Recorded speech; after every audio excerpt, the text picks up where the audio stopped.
Can't catch the Alpha King. Hey, after him! Stop the king! After him!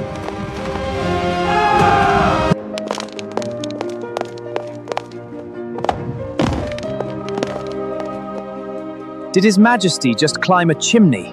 No. I think he did. Oh, moon goddess, he's drunk! Time to head home.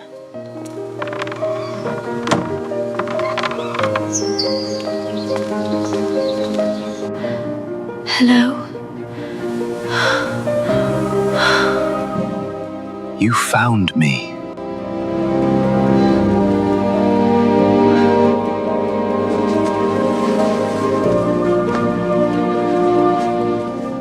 Sir, I think you've mistaken me for someone else. No. I found my person. Mine.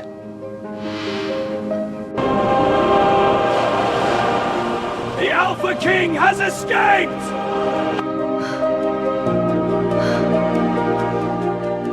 Oh no! The Alpha King of the 5 packs had one weakness, and only 2 wolves alive knew what it was. It was not silver. It was not an army. It was wine.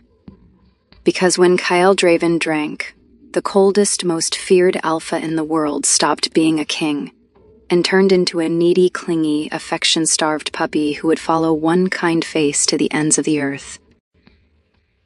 One night, at a royal gathering, an ambitious she-wolf forced a toast into his hand.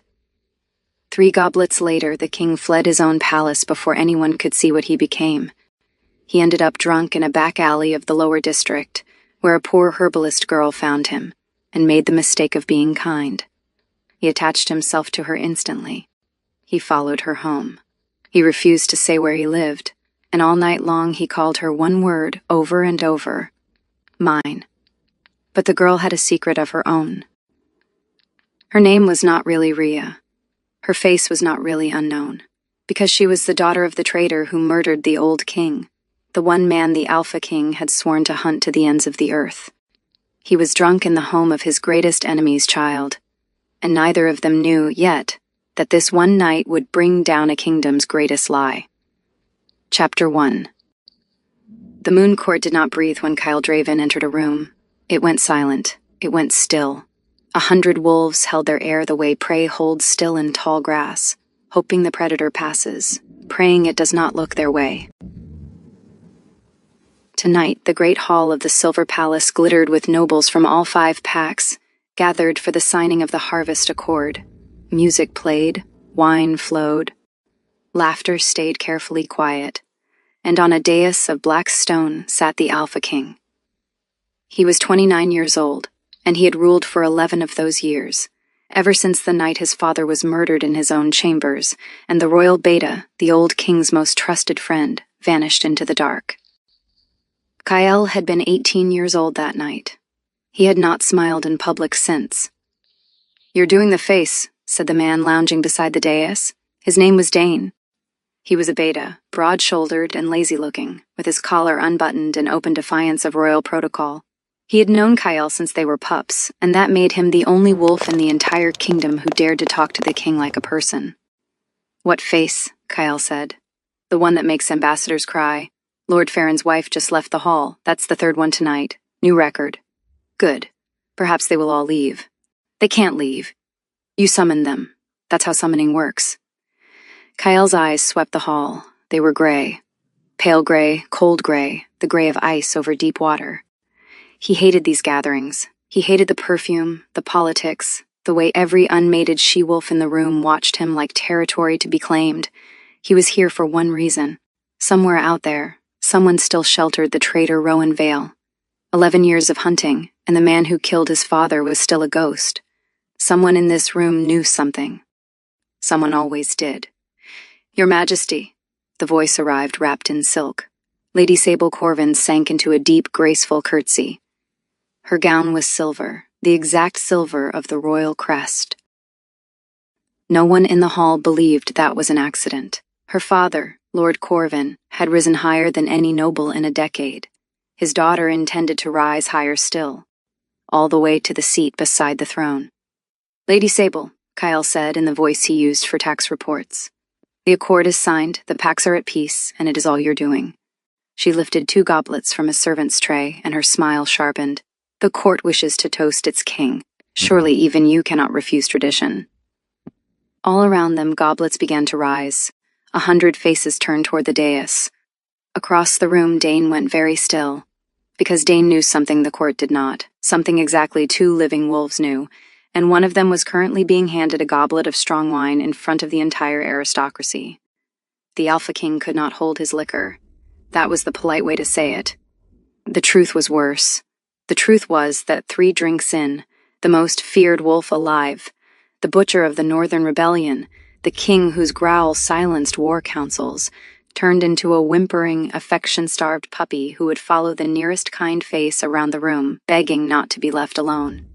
It had happened exactly once, when they were 19, behind locked doors. Kyle had not been able to look Dane in the eye for a week, and Dane had spent the 11 years since intercepting wine goblets like a bodyguard whose only enemy was beverages. He started pushing through the crowd. Too slow. Too many bodies. "To the Alpha King," Sable announced, her voice ringing to the rafters. "Long may he reign. Long may he reign," thundered the hall. 100 nobles watching. Refusing the toast would insult every pack present, the kind of insult that broke treaties. Sable knew it. Her smile said she knew it. Kyle drank. The goblet was larger than it should have been. The wine was stronger than it should have been. And Sable, sweet as poison, refilled it with her own hands. "One more, Your Majesty. For the harvest." He drank again because a king does not flinch. And somehow the goblet was full a 3rd time.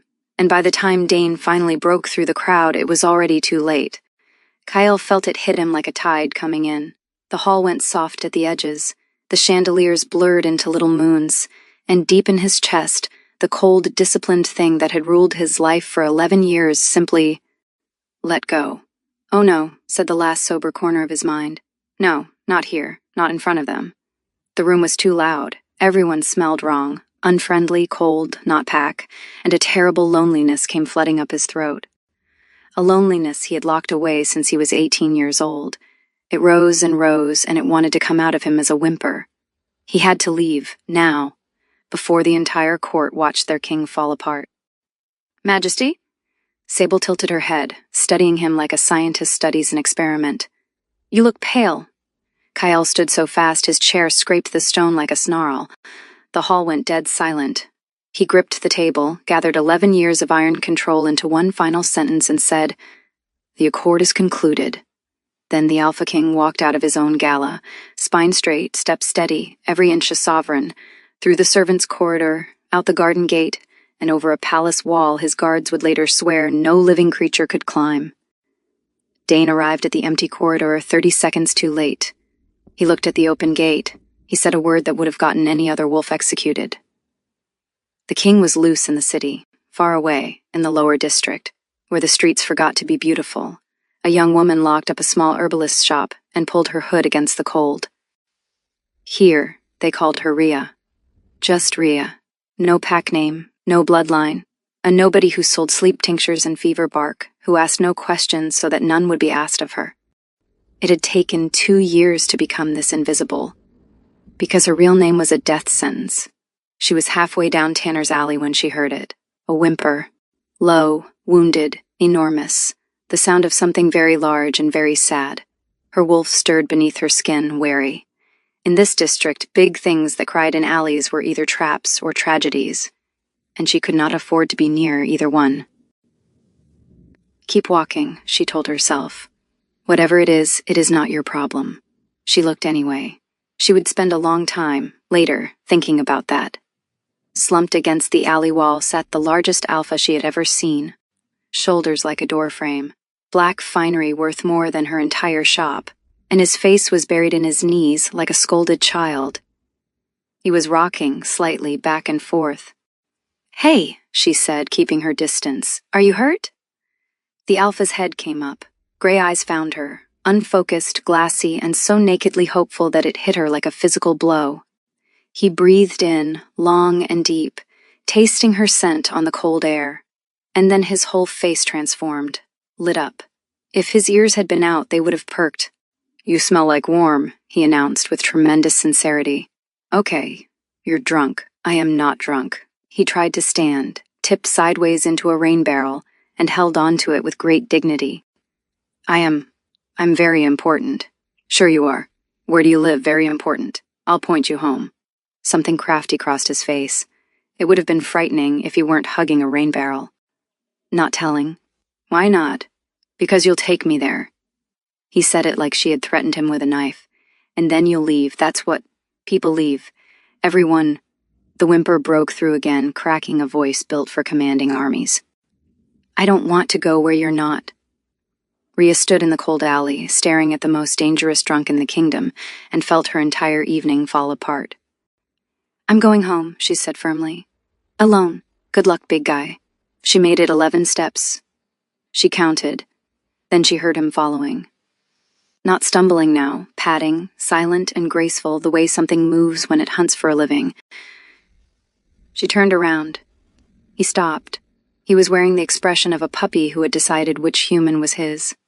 "Stop following me. I'm not following you." He was directly behind her. "I'm going the same way forever." "That's following. That is the definition of." He leaned down as they walked and pressed his cold nose into her hair. A deep rumble rolled out of his chest, a sound so content she felt it in her ribs. "Mine," he said. "To no one, to the street, to the moon. Found you. Mine." "I am not— You don't even know my name." "Mine," he agreed happily. She tried to lose him at the fish market. He tracked her by scent, beaming with pride.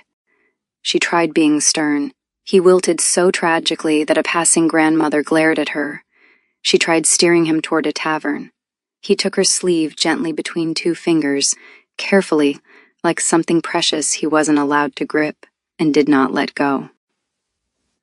And that is how Rhea, a woman whose survival depended on no one ever looking at her twice, found herself smuggling 6.5 feet of Royal Alpha through her shop door at midnight, while he loudly announced, "This is where we live.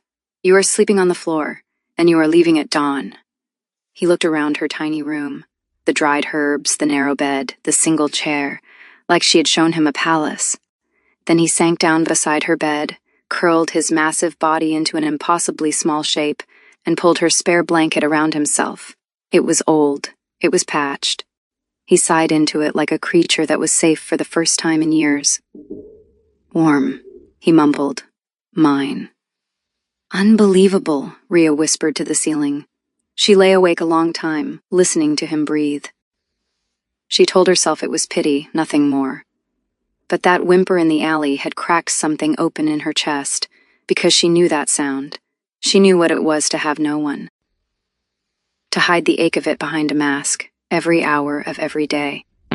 She had just never imagined an alpha could know it, too. Dawn came gray through the shutters. Rhea woke stiff and cold, and found her guest still asleep on her floor, sprawled now, one arm flung across his eyes. In the daylight, without the drunken softness, his face looked different, colder, sharper, carved, the kind of face that belonged on coins, on statues, on the blood left her body all at once. She knew this face. She had seen it exactly once, 2 years ago, from the back of a fleeing crowd, lit by torch fire on a palace balcony. She had watched this man vow, before all 5 packs, that he would hunt her father to the ends of the earth, that the bloodline of the traitor Rowan Vale would answer for the murder of his. The Alpha King was asleep on her floor, and Rhea Vale, the traitor's daughter, was the mine he had growled all night long. Chapter 2.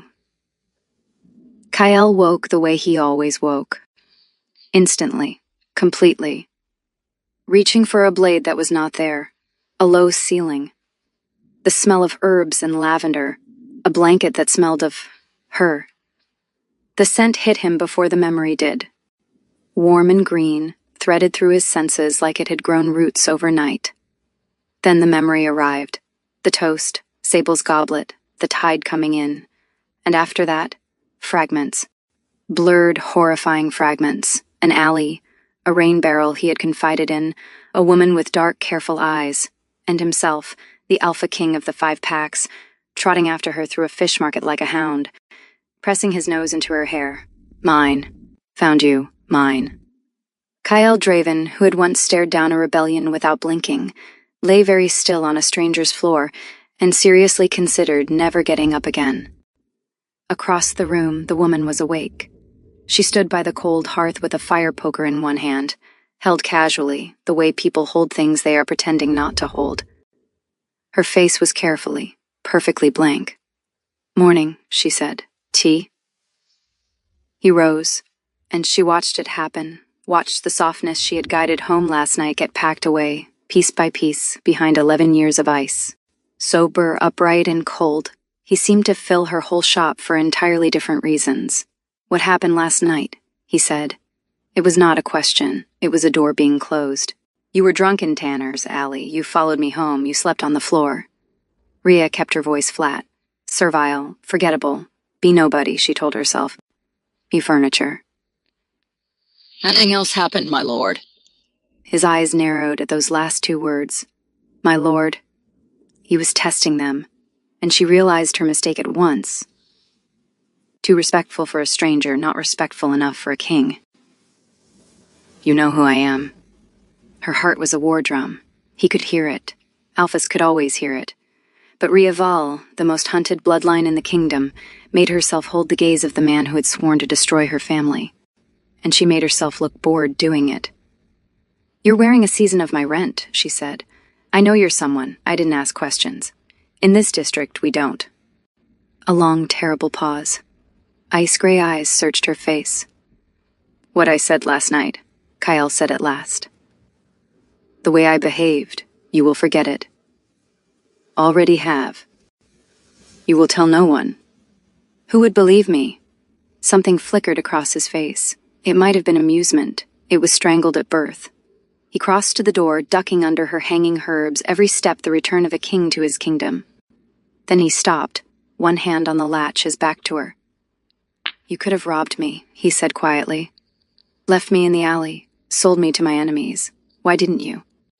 "Because you whimpered like something that had been alone for 100 years, she thought. And I know that sound from the inside. "Slow business day," said Rhea. The Alpha King made a sound that, in a lesser man, might have been the distant ancestor of a laugh, and then he was gone. Rhea locked the door. She slid down it to the floor, and she did not stop shaking for 1 full hour. Back at the Silver Palace, a crisis of professional lying was underway.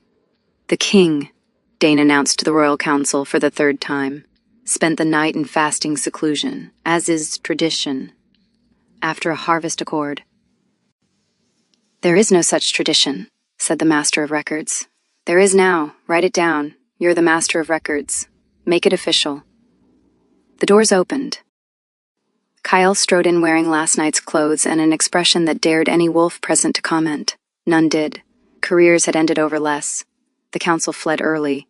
Dane stayed, arms crossed, grinning like a man holding a winning hand of cards. "Fasting seclusion," Kyle said. "You're welcome. Now." Dane dropped into a chair and put his boots on the war table. "Walk me through it." "You went over the wall, Kyle. The guards think a demon did it." "Where did the Alpha King spend his one wild night in 11 years?" "Nowhere. You smell like lavender and cheap tea." "Nowhere, Dane. You smell like a woman's house." Dane's boots hit the floor. He sat bolt upright, delighted beyond all measure. "Moon above. Who is she? Did you do the thing? You did the thing, didn't you? The following. The mind thing. I will have you exiled. You tried that when we were 12. Your father overruled it." But then Dane caught the look on his friend's face. Not the fury which was standard, but the thing buried underneath it. Something almost bewildered. The jester in him stepped aside, and the friend leaned forward. "Hey," Dane said quietly. "Did something actually happen?" Kyle stood at the window for a long time. Below him stretched the capital, and somewhere down there, in the gray tangle of the lower district, was a shabby little shop full of herbs. "She didn't leave," he said at last. He said it quietly, like a man reporting something impossible. "I was that, and she didn't leave me in the alley." "Okay," Dane said carefully. "She gave me a blanket." "Okay. It was a terrible blanket, Dane. It had patches." "Right. Well, clearly she must be executed." "And this morning she looked me in the eye and lied about not knowing me. Her heart was screaming the whole time. And she did it anyway, and it was... Kyle stopped. He closed the fist he had not noticed making. She watched. No one was watching. He rebuilt the ice in real time. It was nothing. It's concluded. Uh-huh, said Dane. It was not concluded. Over the next 2 weeks, the Alpha King developed a sudden, deep, and completely unprecedented interest in the lower district. Drainage inspections, market regulations, a personal royal audit of, as far as anyone could tell, one specific street. Sire, said the captain of the guard, deeply confused. You've asked to review the herb tariffs. Is there a problem, Captain? No, sire, it's just, no king has ever wanted to know about fever bark before. Then it's overdue, said the king, and he went to the lower district, for the tariffs. He told himself it was suspicion. The woman knew his secret. A liability had to be monitored. So he monitored her. From her shop doorway, where he stood filling the entire frame while she sold tinctures around him and hissed that he was blocking her paying customers. He monitored her by sending a royal physician to inspect her stock. The physician came back baffled, reporting that her remedies were better than the palace's own. He monitored her when he noticed her roof leaked, and the very next morning, a roofing crew arrived at her door, waving paperwork about a municipal ordinance that Dane, when questioned, cheerfully admitted he had invented at breakfast. You know what you're doing, right? Dane said, watching Kyle read the same trade report for the 4th time. You're courting her, badly, with infrastructure. I am managing a security risk. You fixed her roof, Kyle. In wolf terms, you've basically brought her a dead elk. And Rhea was losing her mind. Every visit was a hazard. Every moment the king's eyes rested on her face, she waited for it. The recognition, the connection, the name veil rising in his gaze like a drawn blade. She lay awake at night rehearsing escapes. But she also noticed things. She hated that she noticed things. She noticed that he asked what her remedies did, and then actually listened to the answers. She noticed that he was rude to everyone, and had somehow decided that she was not everyone.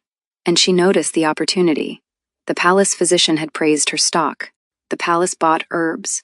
And the palace held, somewhere deep in its archives, the records of her father's trial. The testimonies, the evidence, the names. For 2 years she had circled that fortress with no way inside. Now the fortress kept showing up at her door. Use him, said the part of her that had kept her alive. He is the reason you're an orphan in hiding. Use him and feel nothing. He said warm like it was your name, said another part of her, treacherously. On the 15th day, at dusk, there came a knock.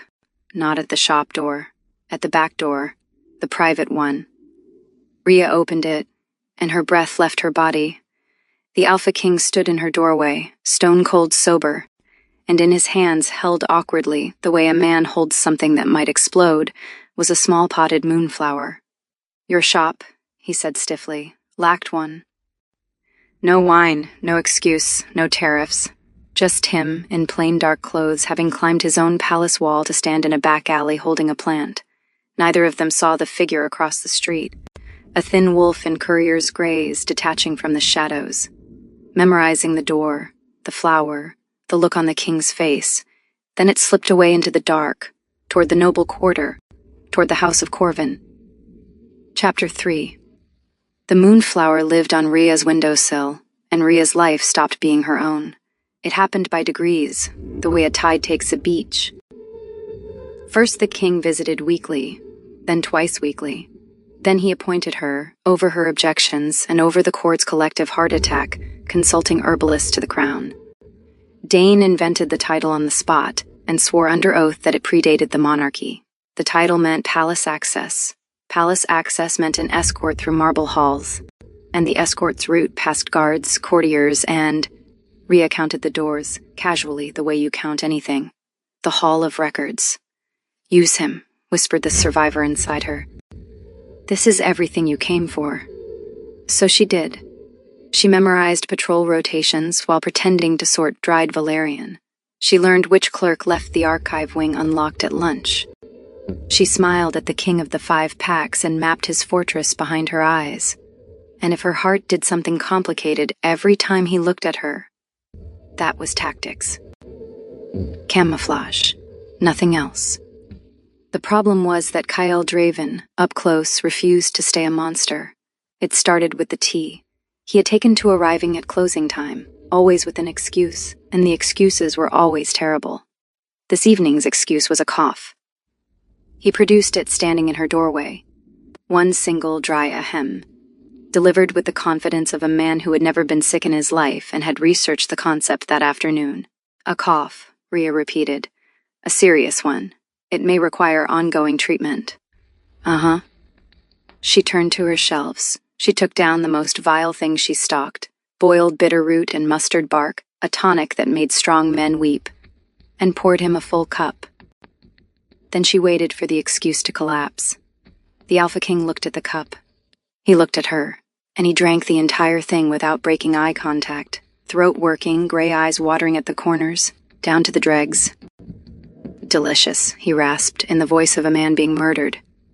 Rhea bit down on the laugh so hard it hurt. That'll be 6 coppers. 6, he set down the cup. I am the king. Then you can afford it. She held out her palm. Full price. I don't run a charity for rich men with fake coughs. There was a pause that would have made courtiers faint. Then Kyle Draven reached into his coat and counted 6 coppers into her hand like tribute. The king of the 5 packs did not carry money, which meant he had started carrying money. For this. For her. Then he set a gold crown on the counter beside the coppers. For the cup, he said, daring her. The cup costs half a copper. It's a very good cup. She pushed the gold back. He pushed it toward her. She pushed it back again and flattened her hand on top of it, and watched the most feared wolf alive discover that there was exactly one person in his kingdom he could not buy, could not order, could not give things to, and that this was, for reasons he clearly could not name, both unbearable and wonderful. You are, he said at last, the most stubborn creature I have ever met. You come to my shop 4 nights a week to drink poison, my lord. I'd look in a mirror. And there it was, the things she kept catching. The crack in the granite, the corner of the king's mouth moved, just a fraction. And he took his 6 copper tonic and his refused gold and left her shop looking like a man who had won something. Then came the market day. She was on her monthly supply run, both arms full of root bundles, when the crowd around her went quiet in a way she had learned to fear. And there he was, out of nowhere, in plain clothes that fooled absolutely no one, falling into step beside her as if kings strolled the herb stalls of the lower district every week. What are you doing here? Inspecting, said Kyle, and he took the baskets out of her arms, both of them. She grabbed for them, he simply lifted them higher. The entire royal dignity of the 5 packs, standing in a fish-smelling market, holding a woman shopping like a footman. Walk. You were going to the root cellar. Give me my... The baskets are heavy, you will hurt your back. Walk. So they walked. And the district watched, wide-eyed, as their little herbalist marched down the row hissing at her enormous basket carrier. It might even have stayed funny. But the root cellar's stall was crowded, and a drunk laborer chose that exact moment to grab Rhea's wrist and slur something about the pretty herb girl. The market did not see the king move. No one ever saw him move. One instant the man had her wrist. The next Kyle had him. One hand, lifted off the ground, held at eye level. The temperature of the entire street seemed to drop, and the sound coming out of the king's chest was not a sound meant for daylight. Kyle. Rhea laid her hand flat on his arm. The growl stopped like a snuffed candle. He looked down at her hand. The drunk dangled in the air, forgotten. Put him down. He touched, and now you're going to put him down. Gently. Because this is my market, and these are my neighbors, and I have to shop here after you go back to your palace. She held his eyes. Gently. The king set the man on his feet with the exaggerated care of a wolf returning a stolen chicken. The laborer left the district at a dead run. Possibly the kingdom. Silence. 100 market-goers suddenly, intensely interested in turnips. I was gentle, Kyle said. You were going to eat him. I was not going to... A muscle worked in his jaw. And then stiffly, quietly, came something his species did not produce, an apology. This is your territory. I overstepped. She took her baskets back. He surrendered exactly one, the lighter one, and would not give up the other for love or threats. They finished her shopping like that. her bargaining with vendors, him looming behind her, radiating menace, until she elbowed him and ordered him to smile at the cabbage seller. He tried. The cabbage seller gave them the cabbages for free out of pure terror. Rhea made the king go back and pay full price. He did it. That was the thing she could not get past, walking home. He did it. Then there was the council. She only heard about it because Dane told her a week later, lounging in her shop doorway and eating her stock of candied ginger without asking. So there we are, he said. Full small council, treasury review, the deadliest boredom known to wolfkind. The minister of coin proposes raising the medicine levy. Squeeze the apothecaries, fill the war chest. Standard stuff. The whole table is nodding. He popped another ginger, and the king says no. So the minister asks why. Brave man, dead man now, professionally speaking. And His Majesty looks up from his papers and says, and I quote, "Fever bark is 4 coppers a bundle. Raise the levy, and either the seller starves or the sick do.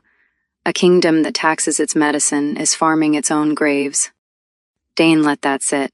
4 coppers a bundle, Rhea. The king of the 5 packs knows the street price of fever bark. Then he abolishes the levy for lower district healers, orders a royal herb garden planted to supply the poor wards at cost, and moves to the next item like he hasn't just quoted. Dane looked at her over the ginger jar, and his eyes were far too sharp for a lazy man. Somebody, word for word, something somebody must have said once, complaining over tea, thinking nobody important was listening. Rhea stood very still behind her counter. She remembered saying it. Weeks ago, bitter, offhand, wiping down bottles, he had been listening. He was always listening. The council thinks he's gone soft. Dane took 1 more ginger for the road. I think he's gone specific. He'll be by tonight. He doesn't know I know that. Please act surprised. He paused in the doorway, and for 1 second the jester was not in his face at all.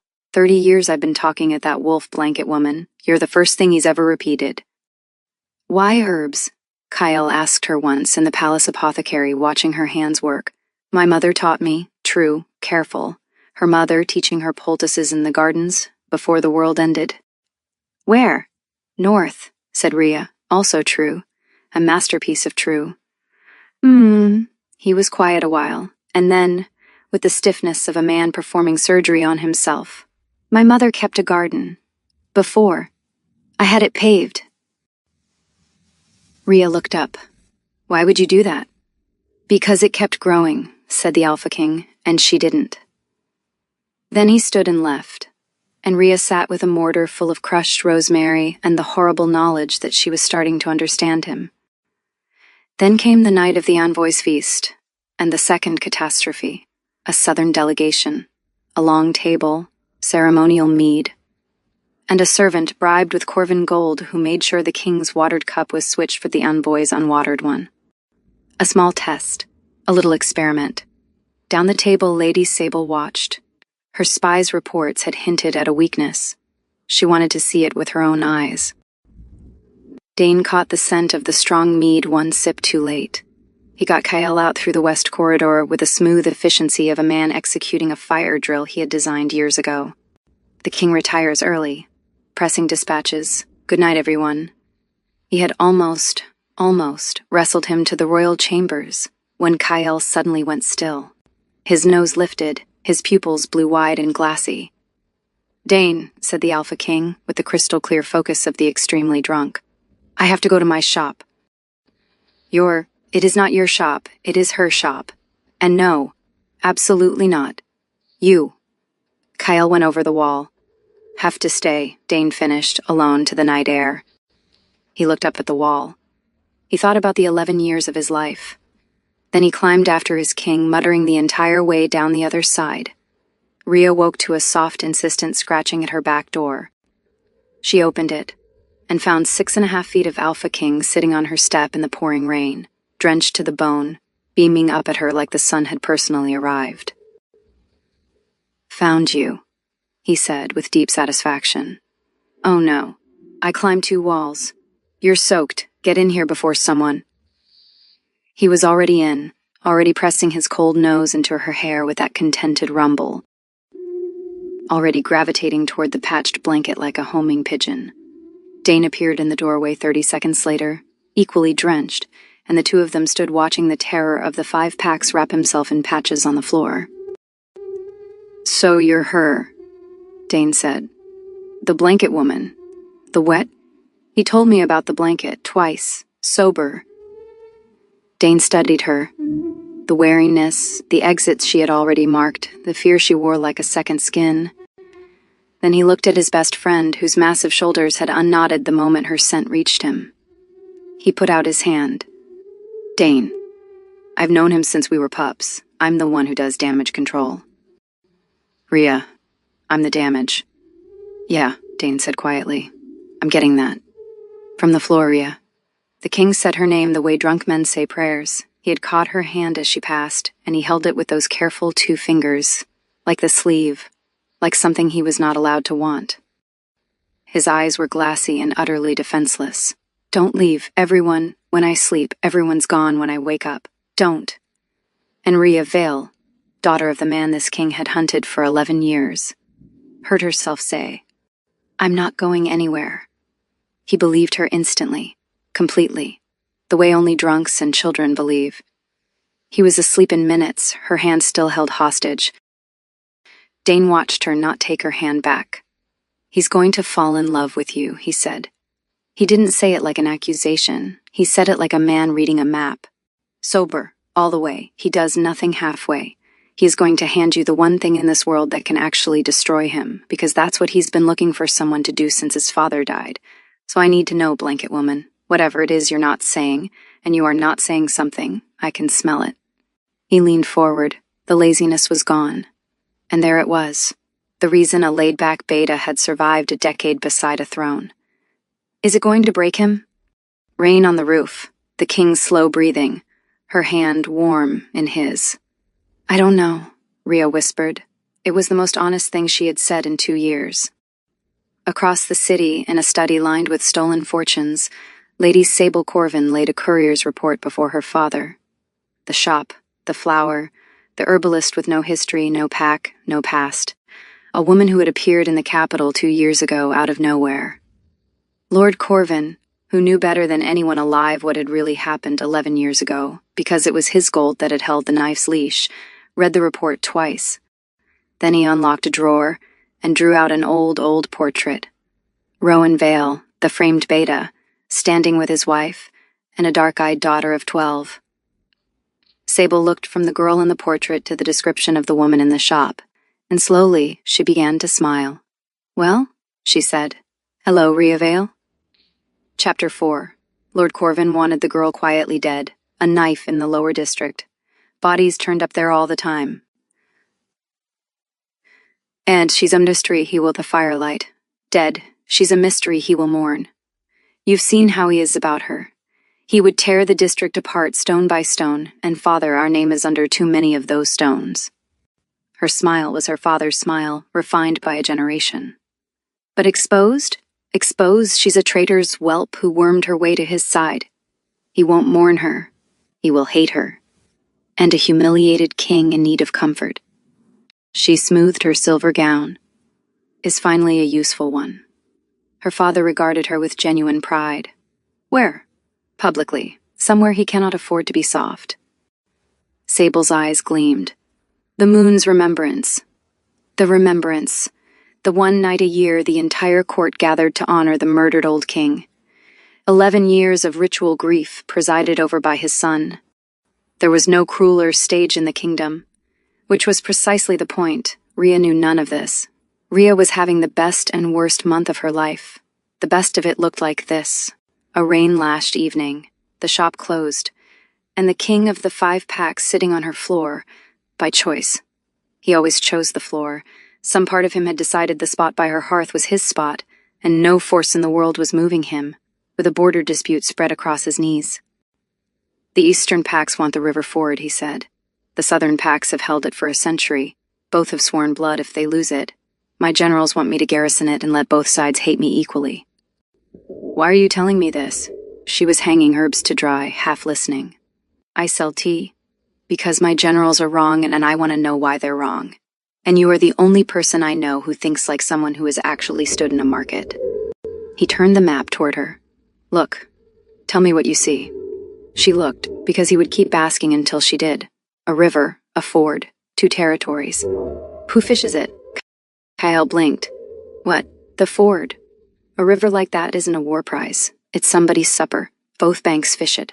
Both banks water their herds there. Whichever pack wins it, some grandmother on the wrong side stops being able to feed her family. And that, 20 years from now, is your next war. She shrugged and went back to her time. Don't give it to either of them. Make it common ground, market rights on both banks, shared tolls, punish anyone who bloodies the water. People don't fight over a well they both drink from.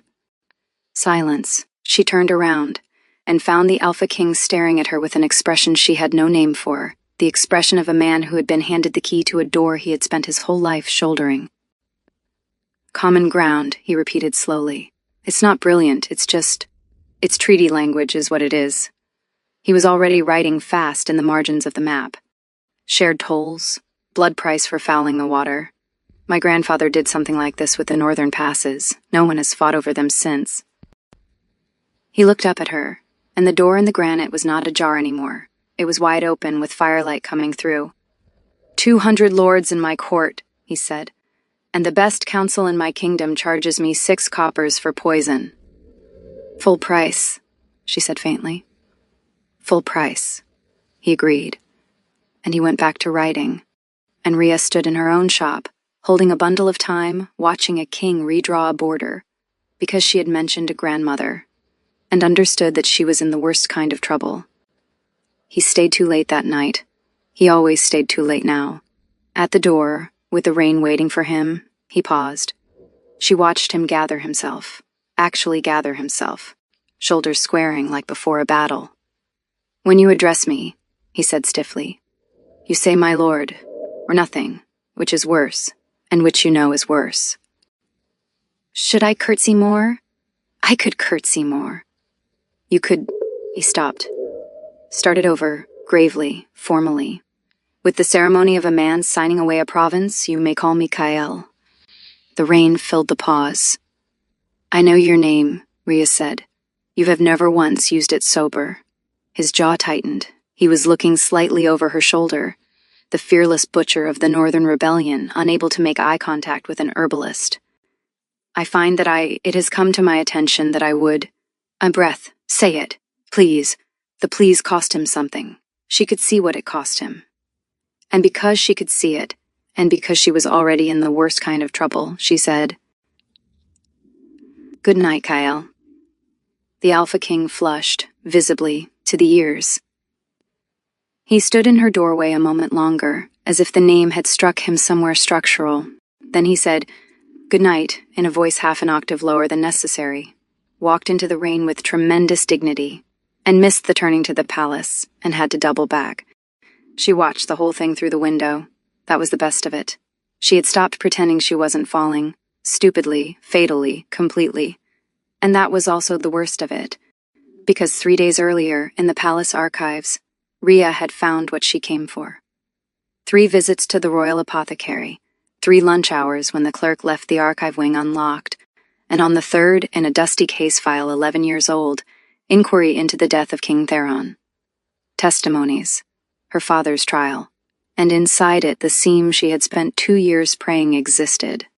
The case against Rowan Vale rested on 3 witnesses, a guard who swore he saw him flee the king's chambers, a steward who found his dagger, a courier who carried his treasonous letters.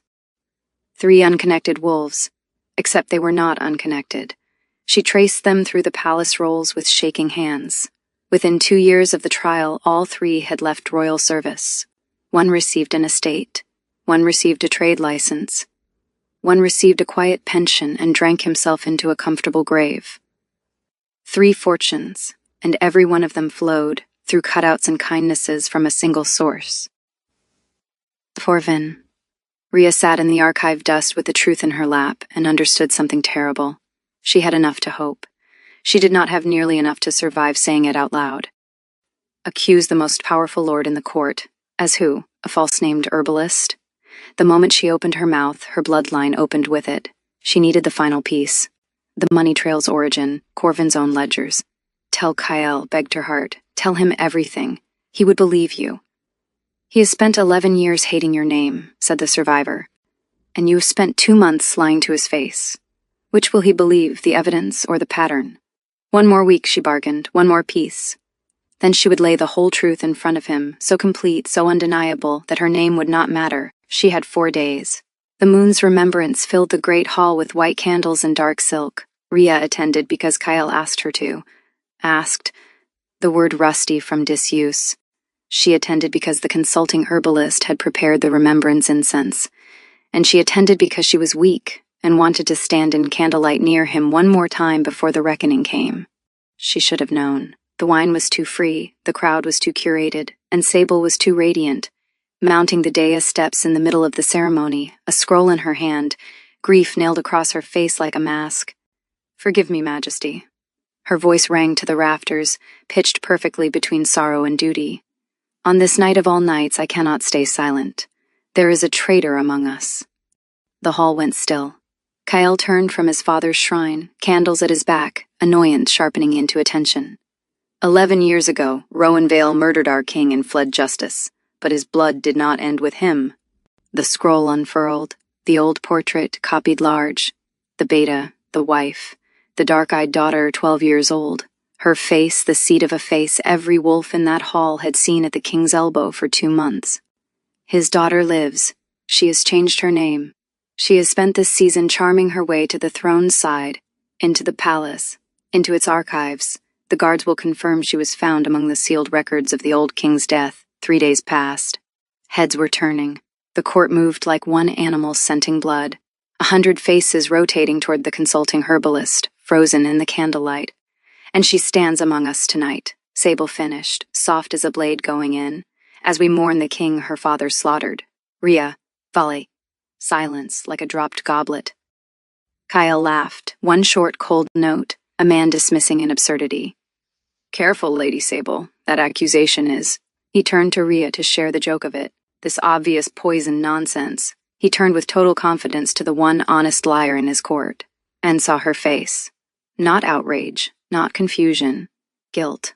White, cornered, shattering guilt. 2 years of camouflage collapsing all at once.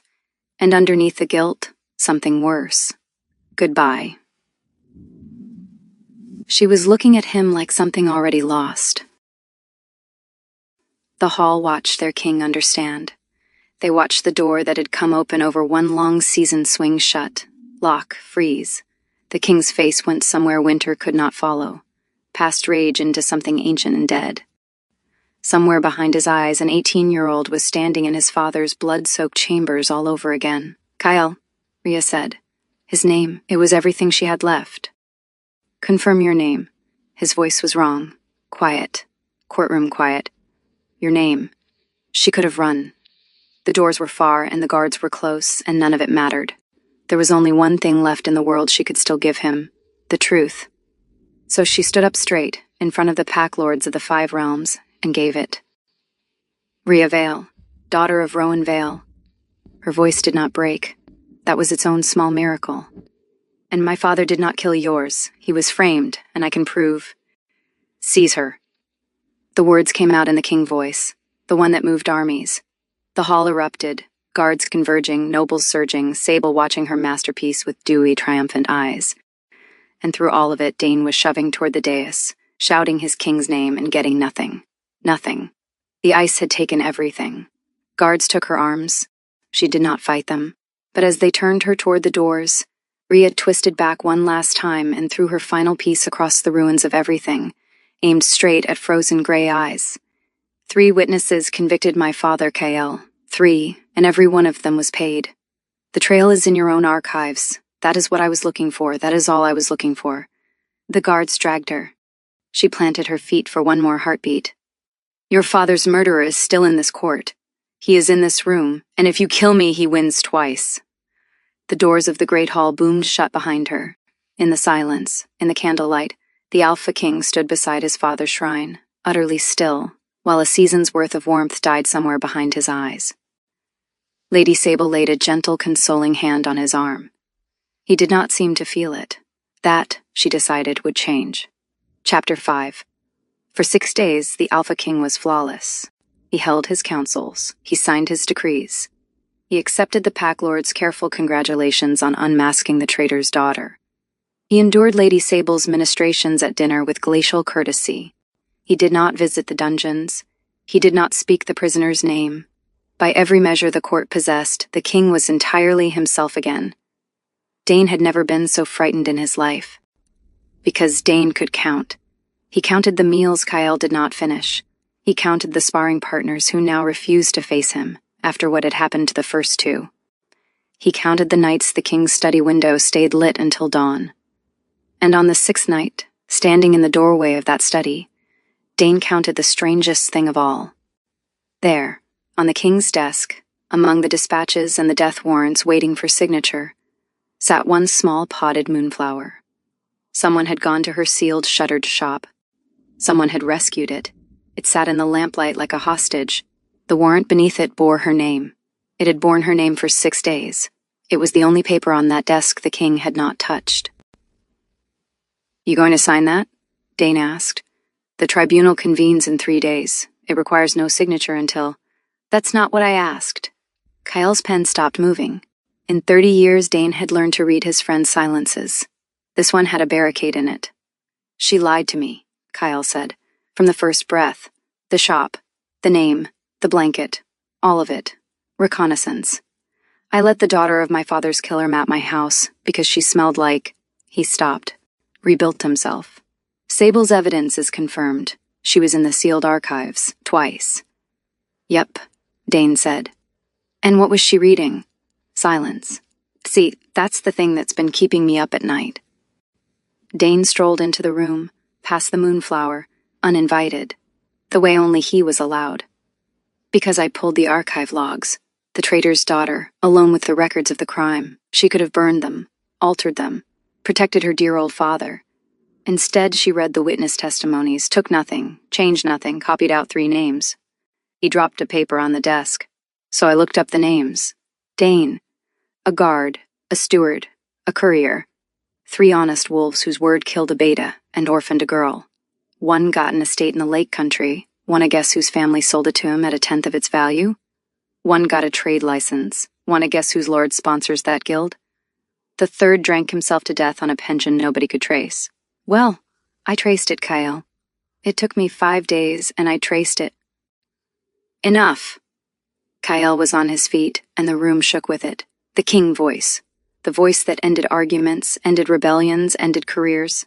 And Dane, laid-back Dane, who had never once stood against that voice in 30 years of friendship, planted his feet. And stood. "Or what?" he said quietly. "You'll seize me too?" The words landed like a slap. Kyle stood breathing hard behind his desk, and Dane looked at his best friend, at the barricade, and at the wreckage piled up behind it, and finally said the thing he had carried up the stairs. "You want to know what I think is really happening? I think you already know. You are the best reader of liars alive. You clocked her hesitations months ago. You told me so yourself. And when she stood in front of the whole court with nothing left to gain, and said he was framed, every instinct you have told you it was the first entirely true sentence spoken in that hall in years." He stepped closer. "And that is the problem. Because if she is telling the truth, then it was never Rowan Vale. Then you have spent 11 years hunting the wrong ghost while the real one poured your wine. Then the man who killed your father watched you grow up, Kyle. Bowed to you. Toasted you." The moonflower sat in the lamplight. Kyle was staring at it. "Sober you built walls so nothing could ever reach you again," Dane said. "Drunk you climbed 2 of them, in the rain, to sleep on her floor. I have known both of you my whole life, brother, and I am telling you, the drunk one was never once wrong about people, not once." A pause. He picked her. A long, long silence. "The pension," Kyle said at last. His voice had changed. The ice was still in it, but it was moving now. Grinding. A frozen river breaking up. The third witness, who paid it. Dane exhaled 11 years. "Corvin," he said. "It roots through 4 sets of hands, but it starts and ends with Lord Corvin. All 3 witnesses, all 3 trails, 1 house." He paused. "The same house whose daughter put 3 goblets of strong wine in your hand the night this all started. The same house whose daughter stood on your dais last week holding a private family portrait she should never have possessed. Ask yourself, Kyle, where does a noble get an 11-year-old portrait of the royal Beta's family, unless her father kept trophies? But the king was already moving, already at the door, already giving orders to the night guard in a voice like an avalanche choosing a direction.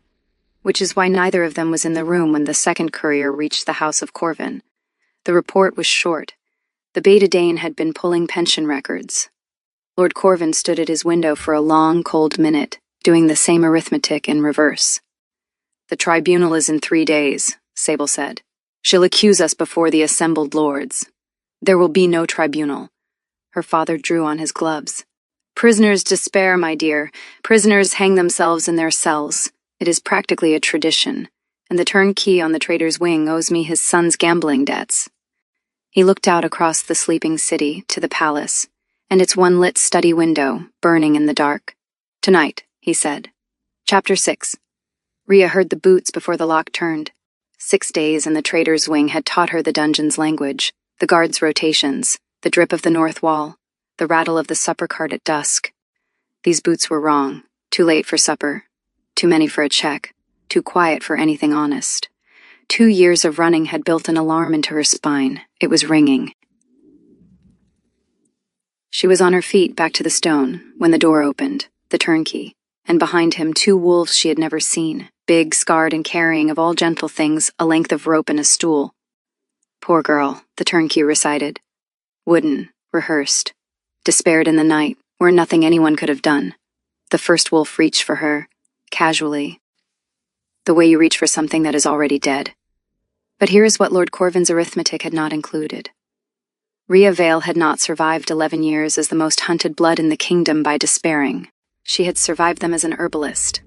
And for 6 days, on the standing orders of a beta named Dane, who trusted his own castle exactly as far as he could spit, the prisoner had been allowed her tinctures. For the damp cough, Rhea blew an entire pouch of powdered fire pepper and dried wolfsbane dust straight into the first wolf's face. What happened next was not a heroic battle. It was a small, vicious, scrabbling dungeon brawl. A howling half-blind assassin, a swung stool, a bitten hand, a she-wolf fighting like the cornered thing she had been her entire life. And it was going to end the only way it could end. 2 against 1 in a stone box. The second wolf's arm closed across her throat. The rope lay on the floor where she could see it, and the north corridor came apart. There is no way to describe what it sounds like when an Alpha King stops being a court creature. The dungeon door did not open. It left. Torchlight poured in, and in the torchlight was a shape that made the assassin holding her go stupid with instinct, because every wolf alive knows the shape of the apex predator. And it was making the deepest sound she had ever heard, a sound with no language in it at all. Later, the palace guards would tell it in whispers. How they had run full tilt behind the king the entire way from the study. How not one of them had been fast enough to see what he actually did inside that cell. They saw only the aftermath. 2 assassins and a turnkey on the stones, alive because their testimony was needed, and for no other reason. And the Alpha King of the 5 packs on his knees in the straw, checking a prisoner's throat, her wrists, her face, with shaking hands, saying her name, her real name. Like it was the only word he had left. "Rhea, Rhea, took you," she rasped. 6 days. A sound broke out of him.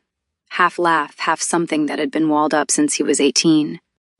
And then the king buried his face in her hair right there in the cell in front of his own guard and breathed her in.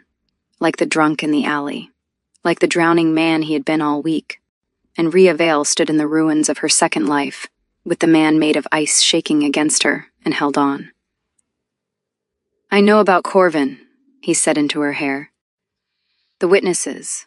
The money. Dane found the trail. You found the trail, he only followed it.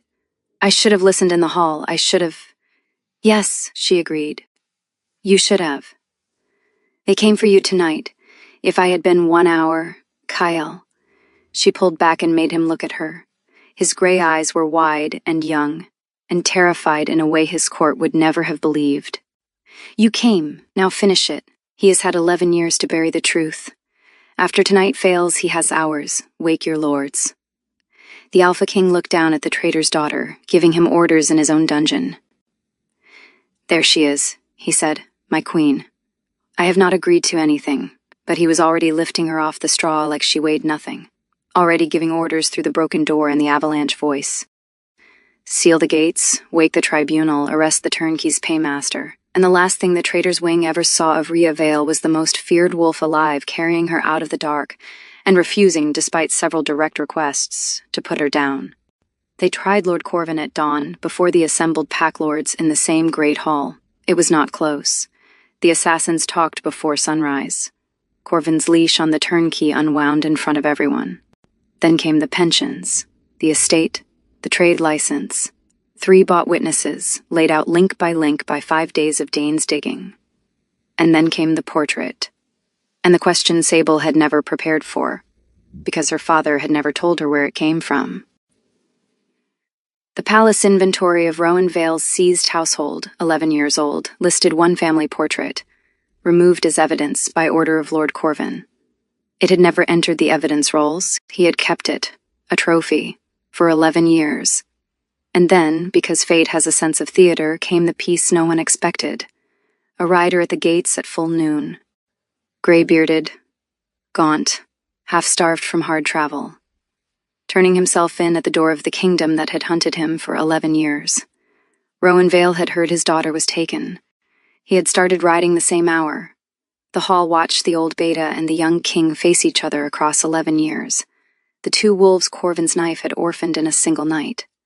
They watched the king step down from his dais, and they heard him say in the king voice, so that no wolf in the 5 packs could ever pretend otherwise. "The crown wronged you, Rowan Vale. I wronged you. Your name is clean from this hour, and your daughter." The ice cracked clean through, and what was underneath it was 18 years old. "Your daughter saved us both." Lord Corvin went to the block. Sable, whose crimes were ambition and a toast, went instead to a sealed convent pack in the far north to contemplate her choices at great length. And if a small, drunk, puppy-shaped piece of royal gratitude went into that leniency, only 3 people ever knew. Chapter 7. 1 month later, the Silver Palace held a feast. Not an accord, not a remembrance, a betrothal. The first royal betrothal in a generation, and the strangest in 10. The Alpha King of the 5 packs, to a low-born herbalist who was also the highest-born fugitive in the realm, depending on which year's law you consulted. The lords came braced for scandal. What they got was worse. They got the king smiling. At the height of the evening, Dane rose with his goblet, wearing the grin of a man who had waited his entire life for one single moment. "A toast," he announced, "to the king, and before he glares at me, relax, brother, it's watered." A ripple of confusion went down the tables. The court did not understand why the king's oldest friend was laughing at his own toast. To the king who conquered the north, who united the packs, and who was himself conquered by a patched blanket and a woman who charges him full price for tea. Long may he reign, longer may she. Long may he reign.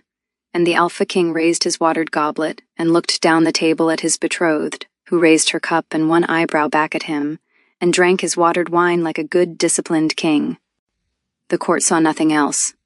The court would never see anything else. Because some things were not for the court.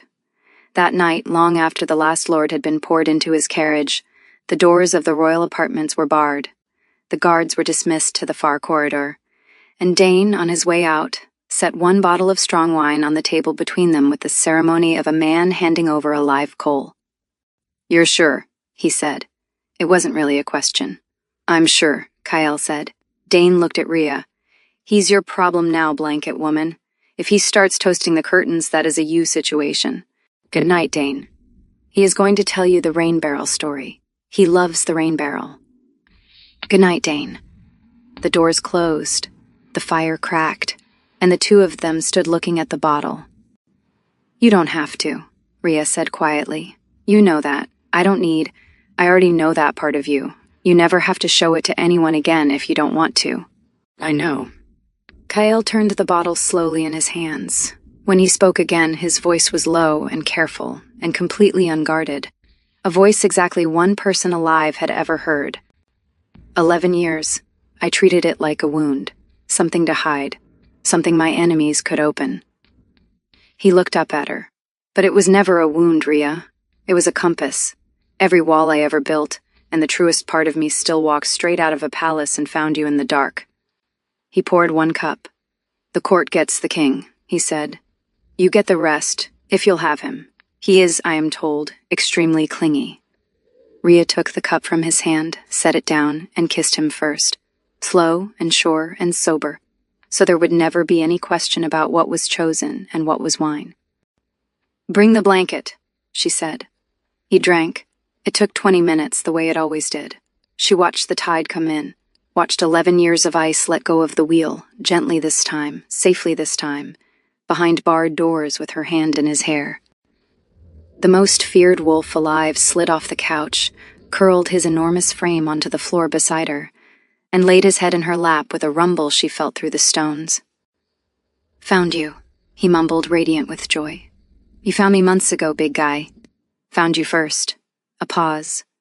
Glassy gray eyes peered up at her, suddenly grave with drunken logic. Rhea, don't tell the king about this. He's very embarrassing about it. She laughed until her ribs hurt.